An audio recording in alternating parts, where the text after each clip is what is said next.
అందరికీ నమస్కారం. నేను మీ విజయ. కొన్ని రసోయిలో అందరికీ స్వాగతం, సుస్వాగతం.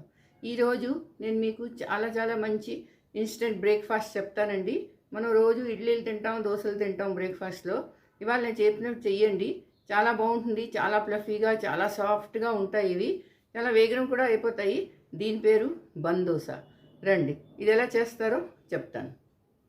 హాయ్ అండి, నేను మీ విజయ. గున్ని రసోయిలో అందరికీ స్వాగతం, సుస్వాగతం. ఈరోజు నేను మీకు ఎంతో సాఫ్ట్గా ఉన్న, ఫ్లఫీగా ఉన్న ఇన్స్టెంట్ బ్రేక్ఫాస్ట్ చెప్తానండి. బన్ దోశ. దీని బన్ దోశ అంటారు. చాలా బాగుంటాయి. మార్నింగ్ బ్రేక్ఫాస్ట్లో తిన్నారనుకోండి. దీంతో పాటు చట్నీ చెప్తాను. ఆ చట్నీలో తిన్నారనుకోండి, ఆహా ఏమి రుచి అని మీరే అంటారు. రండి, ఇది ఎలా చేస్తారో చెప్తాను. బౌల్ తీసుకున్నాను. అందులోని ఒక కప్పు నూక వేస్తున్నాను. అలాగే పెరుగు వేసాను. కొంచెం ఉప్పు, మనకు తగినంత ఉప్పు వేసుకొని వీటిని బాగా కలుపుకోవాలి. కొంచెం వాటర్ వేయాలి, ఎక్కువ కాదు. వేసుకొని ఇది కలుపుకోవాలి. బాగా స్మూత్గా కలిపియాలండి. ఇది కలిపిన తర్వాత కొంతసేపు 5 నిమిషాలు దీన్ని పక్కన పెట్టుకోవాలి. ఇలా కలపాలి. కలుపుకొని ఇది 5 నిమిషాలు పక్కన పెట్టుకోవాలి. ఆ బ్యాటర్ని నూక, పెరుగు, నీళ్లు ఇవి ఒక మిక్సీ జార్లో వేసుకొని ఒక మాటు గ్రైండ్ చేయాలి. ఇలా అవుతుంది. ఇంత పలుచగా అవ్వాలండి. ఇప్పుడు ఏం చేస్తానంటే ఒక గ్యాస్ మీద చిన్న మూకుడు పెట్టుకున్నాను. అందులోని శనగపప్పు, ఆవాలు, జీలకర్ర ఇవి తాలింపు వేయాలండి. వేసిన తర్వాత ఆవాలు చిట్పట్లు ఆడిపోగానే ఒక సన్నగా తరిగిన ఉల్లిపాయ, ఒక పచ్చిమిరపకాయ వేసుకున్నాను. వేసుకొని ఇవి గ్యాస్ సిమ్మే చేయాలి. సిమ్ చేసి ఇది వేయించుకోవాలి. ఉల్లిపాయలు మరీ మెత్తగా అయిపోకూడదు. కొంచెం ఒక 2 నిమిషాలు ఇలా కలుపుకోవాలండి. కొంచెం మెత్తపడాలి ఉల్లిపాయ, ఎక్కువ కాదు.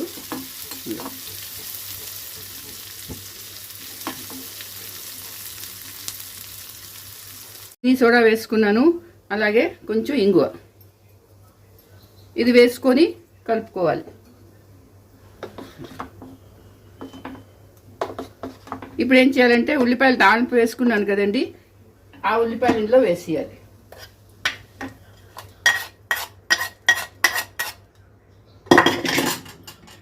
ఇది వేసుకొని కొంచెం స్మూత్గా కలుపుకోవాలి. ఇది చాలా బాగుంటుందండి. చాలా టేస్టీగా ఉంటుంది. ఇది ఇలా పొంగుతాయి ఇవి.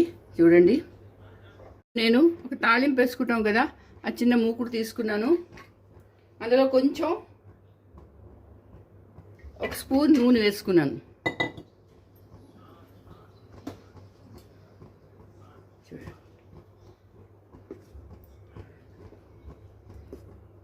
ఇప్పుడు ఈ బ్యాటర్ తీసుకొని ఇలా గరిటెతోని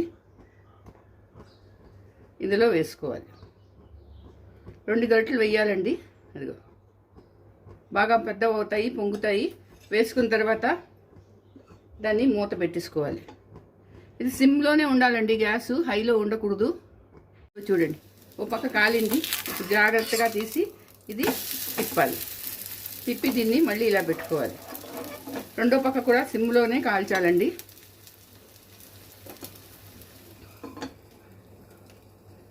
ఇగోటండి, బన్ను దోశలు రెడీ అయిపోయాయి. చూసారా ఎంత బాగున్నాయో, బన్నుల్లాగా. ఇగో చూడండి ఎంత బాగున్నాయి, ఫ్లఫీగా ఉన్నాయి, చాలా సాఫ్ట్గా ఉంటాయండి. ఇవి పక్కన పెడతాను. దీంట్లో తినడానికి ఒక మంచి చట్నీ చెప్తాను. ఇది మూకుడు పెట్టుకున్నాను. మళ్ళీ అందులోని తాలింపులు వేసుకున్నాను.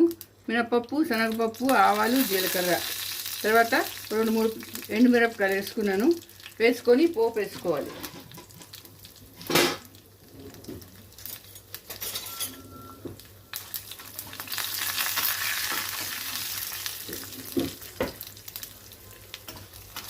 ఇది కొంచెం వేగాలండి ఎండుమిరపకాయలు. ఇప్పుడు అందులోనే ఆవాలు చిట్పట్లు ఆడిపోయి ఒక ఉల్లిపాయ కొంచెం పెద్ద ముక్కలే కలుపుకున్నాను, అది వేసుకోవాలి. అలాగే ఒక టమాటా, అది కూడా వేసుకోవాలి. వేసుకొని రెండింటిని కొంచెం వేయించుకోవాలి. కొంచెం టమాటా మెత్తపడి వరకు వేయించుకోవాలండి.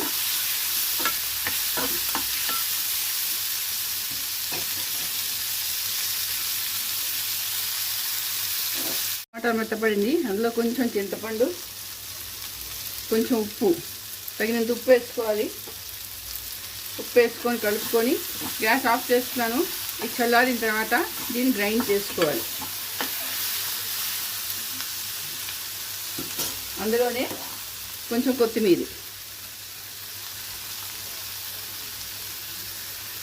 చల్లగా అయ్యే వరకు కొంచెం పచ్చడికి తాలింపు వేసుకుంటున్నాను. అదే తాలింపు అండి. ఆవాలు, జీలకర్ర, శనగపప్పు, కరివేపాకు, ఒక ఎండుమిరపకాయ, ఇది వేసుకోవాలి. ఇది పచ్చడికి తాలింపు అండి.